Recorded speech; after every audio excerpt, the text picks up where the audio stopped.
If you're a Chelsea fan, please show yourself. I really want to see you guys in the comment section. If you're a Barcelona fan too, please come online, watch this video. Let me know what you think went wrong with your club, because today Chelsea walked the talk. We all know Chelsea fans, they like to talk a lot.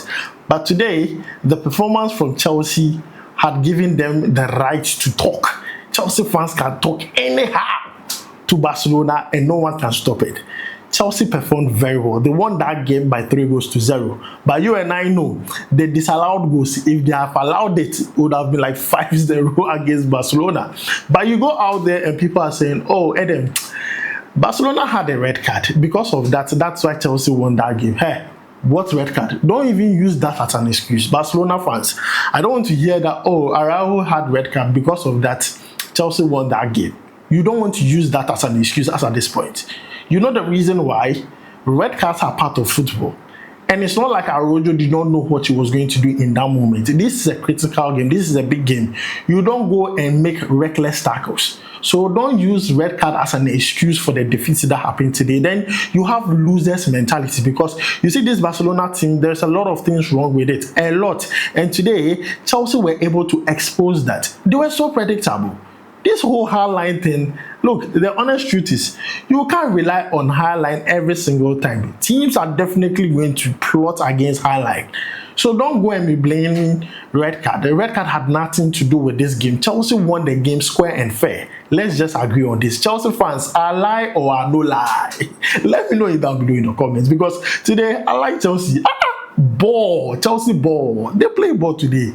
Look, they have made me a fan. I don't like Chelsea. I'm not a fan of Chelsea. But today, for the sake of today, the performance, proper football. I don't have to even be biased about it. Proper football. Barcelona, they played like they were not even really ready for the game. Meanwhile, this is a team that won over the weekend. And you see, today they have been exposed. Barcelona have been exposed. And I think this is a carbon copy to every single team out there that's going to face Barcelona next. It is easy to beat Barcelona, I'm telling you. That Highline, if you do your homework well, you are going to surpass or go past that Highline very, very simply. You understand? Now, let's go to the goal scorers in that game. First of all, the first goal for Chelsea was an own goal by Koundé.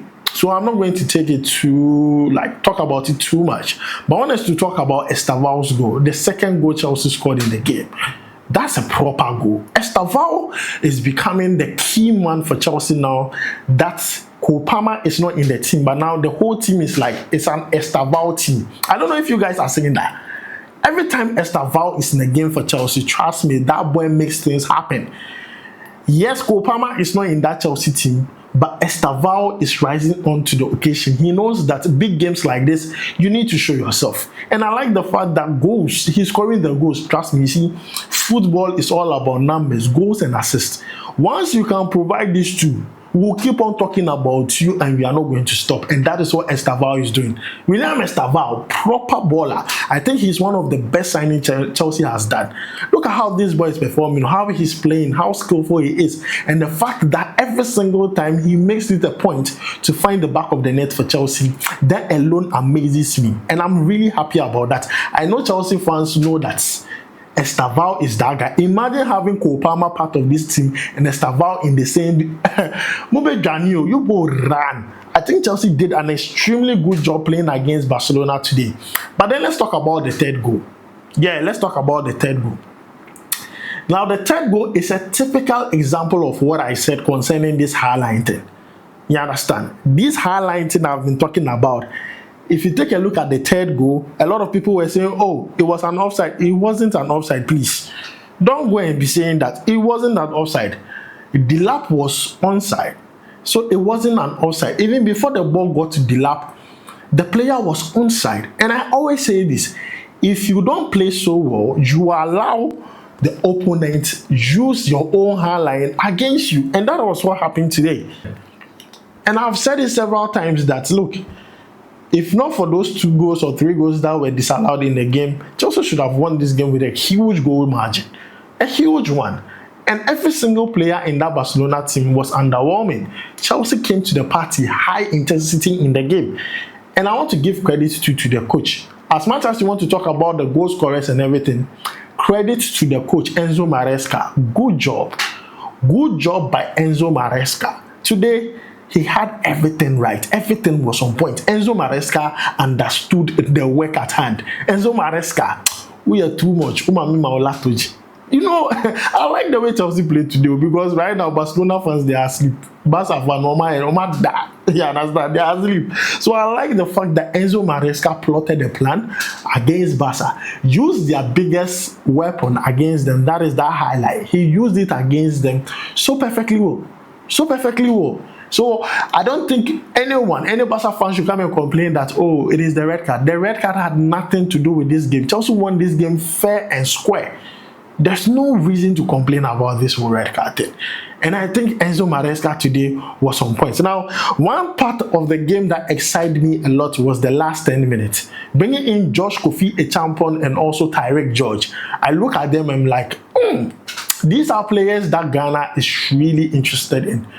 And seeing them come into them, I'm like, okay, it's good to give these players the opportunity to play. In big games like this, it gives them the experience, it gives them the touch of, you know, top big game European football. They are playing against the best clubs in Europe. So it is good. And you know what this makes to these players, what advantage gives to these players? European experience that most players do not have as at that age. Those players were just 19 years each. Yeah, just Kofi Echampon is 19. Tyreek George is also 19. You understand my point? So Chelsea, I like what they are doing. And once again, big ups to Enzo Maresca. I think Chelsea fans, as much as sometimes he's not consistent, today you just have to give him his flowers. He had everything right in that game. And I'm also going to big up the Chelsea defenders. Today, they did their job. From Reece James to Chalobah to whoever came in, everyone got the job done excellently well. Cucurella, Malo Gusto, everyone did their job. You understand? Today they understood their assignment. And I like the fact that the high intensity in the game, Chelsea played that game as if they were playing in a final. And this is a proper performance from the world champions. If you want to be called world champions, you need to perform in such a manner that everybody sees you and like, hey, yes, so don't fear you. And today, Chelsea put fear aside and played the game properly well. This is how I really want coaches to approach games. You go with your best foot forward. Go with your best foot. Go and play the game. And that is what Chelsea did. They had everything right. And I think Hansi Flick will go back to the drawing board and do a lot of things right. I think for Barcelona, one player that impressed me in today's game was Bardi. Bardi was so good today.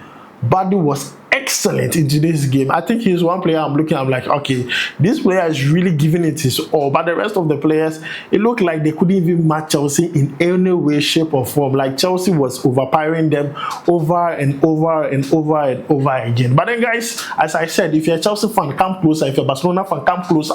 Let's talk about the game. Normally, I usually don't talk about foreign the games like this, but it's one of the biggest games that was played in the UCL. So please, let the comments flow. Let the comments flow. Let's talk about this game. How did you see this game? Who was your man of the match? How did Chelsea win the game? And also, what do you think was the problem with this Barcelona team that allowed Chelsea to score them 3 goals? Let me know it's all down below in the comments. My name is Adam. I'll make sure to bring you more updates live here. Charlie, we go vibe.